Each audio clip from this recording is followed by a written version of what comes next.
ಹರೇ ಕೃಷ್ಣ. ಎಲ್ಲರಿಗೂ ಸ್ವಾಗತ. ಮೇ 23ನೇ ತಾರೀಕು ಅಪರ ಏಕಾದಶಿ ವ್ರತ ಇದೆ. ಇದರ ಮಹತ್ವವನ್ನು ಇಂದು ನಾವು ತಿಳಿದುಕೊಳ್ಳೋಣ.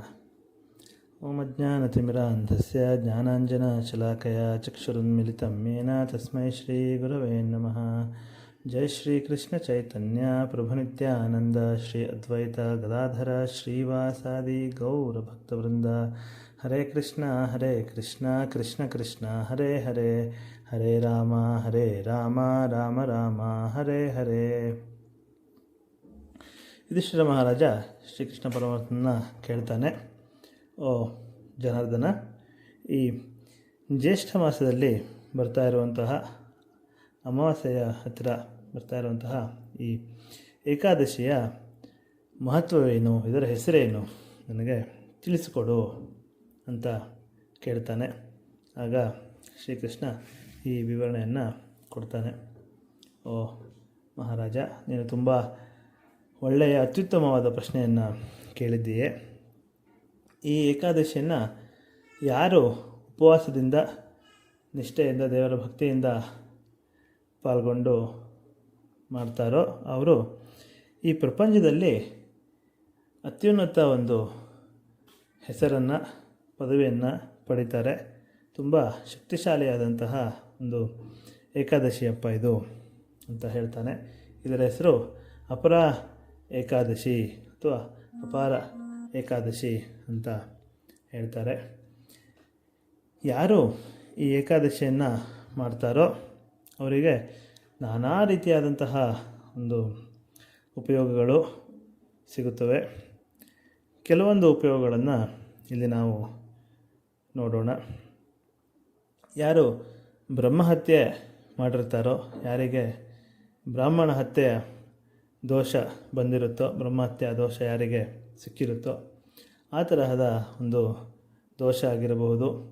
ಯಾರು ಭ್ರೂಣ ಹತ್ಯೆಯನ್ನು ಮಾಡಿರ್ತಾರೋ, ಗರ್ಭದಲ್ಲಿಯೇ ಮಗುವನ್ನು ಒಂದು ಕೊಂದಿರುವಂತಹ ಒಂದು ಭ್ರೂಣ ಹತ್ಯೆಯ ದೋಷ, ಅಥವಾ ಯಾರೋ ಒಂದು ಗೋಹತ್ಯೆಯನ್ನು ಮಾಡಿರ್ತಾರೋ, ಈ ತರಹದ ಎಲ್ಲ ಒಂದು ದೋಷಗಳು ಕೇವಲ ಏಕಾದಶಿ ಉಪವಾಸದಿಂದ ಆ ದೋಷಕ್ಕೆ ಒಂದು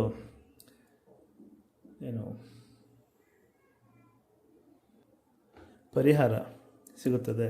ಎಲ್ಲ ದೋಷಗಳಿಗೆ ಇದು ಪರಿಹಾರ ಪ್ರಾಪ್ತಿಯಾಗುತ್ತದೆ.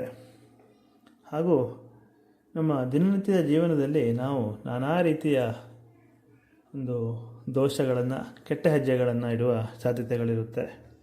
ಯಾವುದಪ್ಪ ಅಂತ ಹೇಳಿದ್ರೆ, ನಾವು ಸುಳ್ಳು ಹೇಳುವುದು ಅಥವಾ ಸುಳ್ಳು ಸಾಕ್ಷಿಗಳನ್ನು, ನಮ್ಮ ಒಂದು ಲಾಭಕ್ಕಾಗಿ ಸುಳ್ಳು ಸಾಕ್ಷಿಗಳನ್ನು ಮಾಡುವುದು, ಅಥವಾ ಬೇರೆಯವರಿಗೆ ವ್ಯಂಗ್ಯವಾಗಿ ಮಾತಾಡುವುದು, ಬೇರೆ ಜನರನ್ನು ವ್ಯಂಗ್ಯವಾಗಿ ನಗಾಡುವುದು, ಅಥವಾ ನಾವು ವ್ಯಾಪಾರ ವಹಿವಾಟು ಮಾಡ್ತಿರಬೇಕಾದ್ರೆ ತೂಕದಲ್ಲಿ ವ್ಯತ್ಯಾಸ ಮಾಡುವುದು, ಒಂದು ತೂಕವನ್ನು ಹೇಳಿ ಇನ್ನೊಂದು ತೂಕವನ್ನು ಕೊಡುವುದು, ಅಥವಾ ತೂಕದಲ್ಲಿ ಏನಾದರೂ ಮೋಸ ಮಾಡುವುದು, ಅಥವಾ ಯಾರು ವರ್ಣಾಶ್ರಮ ಧರ್ಮವನ್ನು, ನಮ್ಮ ದಿನನಿತ್ಯದ ಧಾರ್ಮಿಕ ಚಟುವಟಿಕೆಗಳನ್ನು ಪಾಲನೆ ಮಾಡದೇ ಇರುವುದು, ಅಥವಾ ನಮ್ಮದೇ ಆದಂತಹ ಒಂದು ಸುಳ್ಳು ಶಾಸ್ತ್ರಗಳನ್ನು, ಸುಳ್ಳು ಸಂಪ್ರದಾಯಗಳನ್ನು ಸೃಷ್ಟಿ ಮಾಡಿಕೊಳ್ಳುವುದು, ಯಾವುದು ನಮ್ಮ ಸನಾತನ ಧರ್ಮದಲ್ಲಿ ಬರ್ತಾ ಇಲ್ಲವೋ ಆ ಥರ ಒಂದು ಅಪಸಂಪ್ರದಾಯಗಳನ್ನು ಪ್ರಾರಂಭ ಮಾಡುವುದು, ಅಥವಾ ಬೇರೆಯವರಿಗೆ ಲೆಕ್ಕದಲ್ಲಿ ಮೋಸ ಮಾಡುವುದು, ದುಡ್ಡಿನಲ್ಲಿ ಲೆಕ್ಕದಲ್ಲಿ ತಪ್ಪು ಕೊಡುವುದು, ಆ ಥರ ಮಾಡುವುದು, ಅಥವಾ ವೈದ್ಯಕೀಯದಲ್ಲಿ ನಾವು ಮೋಸ ಮಾಡುವುದು, ಅಥವಾ ಒಬ್ಬ ಯಾರು ಕ್ಷತ್ರಿಯ ಇರ್ತಾನೆ ಅವನು ತನ್ನ ಕ್ಷತ್ರಿಯ ಧರ್ಮದಿಂದ ಅವನು ಕೆಳಗೆ ಬಂದಿರುವುದು. ಸೊ ಈ ತರಹ ನಾನಾ ರೀತಿಯ ಒಂದು ಕೆಟ್ಟ ಕೆಲಸಗಳಿಗೆ ಈ ಏಕಾದಶಿ ಒಂದು ಪರಿಹಾರ ನೀಡುತ್ತೆ. ಹಾಗೂ ಈ ಥರ ಕ್ಷತ್ರಿಯ ಧರ್ಮವನ್ನು ಪಾಲನೆ ಮಾಡದೆ ಅವರು ನರಕಕ್ಕೆ ಹೋಗೋ ಸಾಧ್ಯತೆ ಇದ್ರೂ ಆ ಥರದವರು ಸ್ವರ್ಗವಾಸವನ್ನು ಪ್ರಾಪ್ತಿ ಮಾಡಿಕೊಳ್ಳುವ ಒಂದು ಸಾಧ್ಯತೆ ಕೂಡ ಇರುತ್ತದೆ. ಯಾರು ಒಂದು ಗುರುಗಳಿಂದ ಗುರುವಿನ ಬಳಿ ಹೋಗಿ ಅವನ ಹತ್ರ ಪಾಠ ಪ್ರವಚನಗಳನ್ನು ವಿದ್ಯೆಯನ್ನು ಕಲಿತು ಅವರ ಹತ್ರ ಒಂದು ಆಧ್ಯಾತ್ಮಿಕ ಜ್ಞಾನವನ್ನು ತೆಗೆದುಕೊಂಡು ಅವರಿಗೆ ಮೋಸ ಮಾಡುವುದಾಗಲಿ, ಅವರಿಗೆ ಅವಹೇಳನ ಮಾಡುವುದಾಗಲಿ, ಈ ಥರ ಮಾಡೋದು ತುಂಬ ಒಂದು ನೀಚ ಕೆಲಸ ಅಂತ ಭಾವಿಸ್ತಾರೆ, ಹೇಳ್ತಾರೆ. ಸೊ ಈ ಥರದ್ದು ಒಂದು ಕೆಲಸ ಮಾಡಿದರೂ ಕೂಡ, ಗೊತ್ತಿದ್ದೋ ಗೊತ್ತಿಲ್ಲದೇನೋ ಆಗಿದ್ದರೂ ಕೂಡ ಈ ಏಕಾದಶಿಯಿಂದ ಅದಕ್ಕೆ ಒಂದು ಪರಿಹಾರ ಸಿಗುತ್ತಪ್ಪ. ಸೊ ಇವೆಲ್ಲ ಒಂದು ಪಾಪಗಳ ಪರಿಹಾರವಾದರೆ, ಇನ್ನು ನಾನಾ ರೀತಿಯ ಪುಣ್ಯ ಕೆಲಸಗಳನ್ನು ಮಾಡಿರುವಂತಹ ಪುಣ್ಯದ ಫಲ ಕೂಡ ಈ ಒಂದು ಏಕಾದಶಿ ಉಪವಾಸದಿಂದ ಸಿಗುತ್ತದೆ ಅಂತ ಕೃಷ್ಣ ಹೇಳ್ತಾನೆ. ಯಾವುದಪ್ಪ ಅವೆಲ್ಲ? ಈ ಪುಷ್ಕರ ಕ್ಷೇತ್ರ ಅಂತ ಹೇಳ್ತಾರೆ. ಅದು ಬ್ರಹ್ಮನ ಒಂದು ದೇವಸ್ಥಾನಗಳಿವೆ, ಅಲ್ಲಿ ದೇವಸ್ಥಾನ ಇದೆ. ಅಲ್ಲಿ ಯಾರು ಒಂದು 3 ಸಮಯ ಸ್ನಾನವನ್ನು ಮಾಡ್ತಾರೋ ಕಾರ್ತಿಕ ಮಾಸದಲ್ಲಿ, ಅದು ತುಂಬ ಮಹತ್ವವಾದ ಪುಣ್ಯದ ಕೆಲಸ ಅಂತ ಹೇಳ್ತಾರೆ. ಸೊ ಈ ಥರ ಪುಷ್ಕರ ಕ್ಷೇತ್ರದಲ್ಲಿ ಸ್ನಾನ ಮಾಡುವುದಾಗಲಿ, ಅಥವಾ ಪ್ರಯಾಗರಾಜಿನಲ್ಲಿ ಮಾಘ ಮಾಸದಲ್ಲಿ ಸ್ನಾನ ಮಾಡುವುದಾಗಲಿ, ಅಥವಾ ವಾರಣಾಸಿಯಲ್ಲಿ ಶಿವರಾತ್ರಿಯ ಸಮಯದಲ್ಲಿ ಶಿವನ ಪೂಜೆ ಮಾಡುವುದು ಅತ್ಯಂತ ಮಹತ್ವವಾದ ಪುಣ್ಯಕರವಾದ ಶ್ರೇಯಸ್ಕರವಾದ ಕೆಲಸ. ಅಥವಾ ಗಯಾ ಸ್ಥಾನದಲ್ಲಿ ಪಿತೃಗಳ ಕೆಲಸ ಮಾಡುವುದಾಗಲಿ, ಪಿತೃಕಾರ್ಯ ನಡೆಸುವುದಾಗಲಿ, ಅಥವಾ ಗೌತಮಿ ನದಿಯಲ್ಲಿ ಸ್ನಾನ ಮಾಡುವುದಾಗಿರಬಹುದು, ಅಥವಾ ಕೇದಾರನಾಥ, ಬದ್ರಿನಾಥ ಆ ಥರದಲ್ಲಿ ಶಿವನ ದರ್ಶನವನ್ನು ಮಾಡುವುದು, ಶಿವನ ಪೂಜೆಯನ್ನು ಮಾಡುವುದಾಗಿರಬಹುದು, ಅಥವಾ ಕುರುಕ್ಷೇತ್ರದಲ್ಲಿ ಸೂರ್ಯಗ್ರಹಣ ಸಮಯದಲ್ಲಿ ಸ್ನಾನ ಮಾಡುವುದು, ಅಥವಾ ಗೋದಾನವನ್ನು ಮಾಡುವುದು, ಅಥವಾ ಬಂಗಾರವನ್ನು, ಆನೆಗಳನ್ನು, ಇವೆಲ್ಲ ನಮಗೆ ಈಗ ಯೋಚನೆ ಮಾಡೋದಕ್ಕೂ ಸಾಧ್ಯ ಇಲ್ಲ. ಈ ಥರ ಮಾಡುವುದು, ಅಥವಾ ಒಂದು ಗಬ್ಬದ ಆಕಳು, ಇನ್ನೇನು ಕರು ಹಾಕುವುದಕ್ಕೆ ತಯಾರಾಗಿರುವಂತಹ ಒಂದು ಆಕಳನ್ನು ದಾನ ಮಾಡೋದು ತುಂಬ ಶ್ರೇಷ್ಠ ದಾನ ಅಂತ ಹೇಳ್ತಾರೆ. ಅಥವಾ ತುಂಬ ಫಲವತ್ತಾಗಿರುವಂತಹ ಒಂದು ಭೂಮಿಯನ್ನು ದಾನ ಮಾಡುವುದು ಅತ್ಯಂತ ಶ್ರೇಷ್ಠ ಅಂತ ಹೇಳ್ತಾರೆ. ಬಂಗಾರ ದಾನ, ಇದು ಎಲ್ಲ ದಾನಗಳ ಒಂದು ಫಲ ಈ ಏಕಾದಶಿಯಿಂದ ಸಿಕ್ಕಿಬಿಡುತ್ತೆ ನಮಗೆ. ನಾವು ಮೇಲೆ ಎಲ್ಲ ಕೆಲಸಗಳನ್ನು ಮಾಡಿದ್ರೂ ಇಷ್ಟು ಫಲ ಸಿಕ್ಕೋದಿಲ್ಲ, ಅದಕ್ಕಿಂತ ಜಾಸ್ತಿ ಫಲ ಇದೊಂದು ಅಪರ ಏಕಾದಶಿಯಿಂದ ದೊರೆಯುತ್ತದೆ ಅಂತ ಕೃಷ್ಣ ಹೇಳ್ತಾನೆ.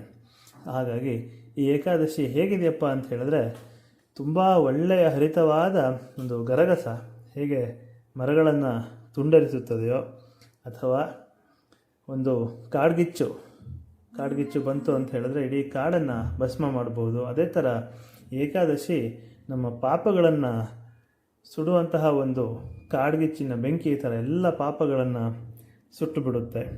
ಅಥವಾ ನಮಗೆ ಸೂರ್ಯನಿಂದ ಬರುವಷ್ಟು ಪ್ರಕಾಶಮಾನವಾದ ಬೆಳಕು ಹೇಗೆ ಬರುತ್ತೋ ಆ ಥರ ಪ್ರಕಾಶಮಾನವಾದ ಒಂದು ಏನೇನೋ ಪುಣ್ಯದ ಕೆಲಸ ಮಾಡಬಹುದೋ ಅದೆಲ್ಲ ಪುಣ್ಯಗಳನ್ನು, ಆಧ್ಯಾತ್ಮಿಕ ಒಂದು ನೆಲೆಯನ್ನು ನಮಗೆ ಕೊಡುವಂತಹ ಒಂದು ಶಕ್ತಿ ಇದಕ್ಕಿದೆ.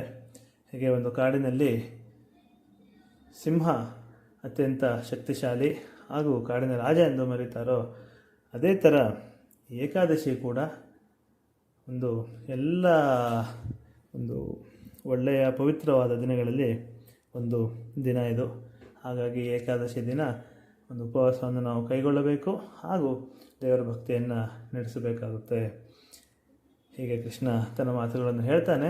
ಈ ಏಕಾದಶಿಯನ್ನು ಯಾರು ಕೇಳ್ತಾರೋ, ಏಕಾದಶಿಯ ಒಂದು ಮಹತ್ವಗಳನ್ನು ಯಾರು ಕೇಳ್ತಾರೋ ಅಥವಾ ಓದುತ್ತಾರೋ ಅಥವಾ ಏಕಾದಶಿಯ ಪಾಲನೆಯನ್ನು ಮಾಡ್ತಾರೋ, ಅವರು ತಮ್ಮ ಜೀವನದ ಅತ್ಯುನ್ನತ ಒಂದು ಮಟ್ಟವನ್ನು ಮುಟ್ತಾರೆ, ಆಧ್ಯಾತ್ಮಿಕವಾಗಿ, ಲೌಕಿಕವಾಗಿ.